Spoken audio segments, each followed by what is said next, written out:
চট্টগ্রামের মিরসরাইয়ে বারইয়ারহাট পৌর সদরে বৈষম্য বিরোধী ছাত্র আন্দোলনের সাবেক সদস্য সদ্য ছাত্রদলে যোগদানকৃত তাহমিদ উল্লাহ হত্যার ঘটনায় জড়িত এক ছাত্রদল কর্মীকে গ্রেফতার করেছে পুলিশ। শনিবার বিকেল 5:30টায় উপজেলা জোরারগঞ্জ থানাধীন তাজপুর এলাকা থেকে তাকে গ্রেফতার করা হয়।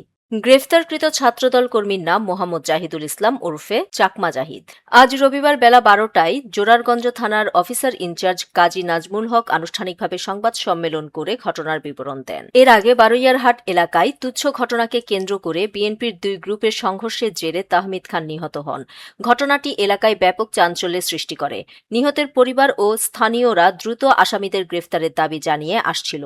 তাহমিদ খানের মা জোহরা বেগম 12 ডিসেম্বর রাতে বাদী হয়ে অজ্ঞাত পরিচয় ব্যক্তিদের আসামি করে জোরারগঞ্জ থানায় একটি হত্যা মামলা দায়ের করেন। সে মামলায় ছাত্রদল কর্মী চাকমা জাহিদকে গ্রেফতার দেখানো হয়েছে।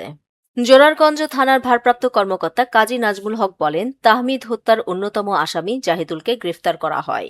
প্রাথমিক জিজ্ঞাসাবাদে হত্যার ঘটনায় জড়িত থাকার বিষয়ে স্বীকার করেছে। তার দেওয়া তথ্য অনুযায়ী অভিযান পরিচালনা করে বারইয়ারহাট পৌরসভার জামালপুর রবিউল হক সওদাগর বাড়ির সামনের পানির ড্রেন থেকে হত্যার কাজে ব্যবহৃত চাপাতি উদ্ধার ও জব্দ করা হয়।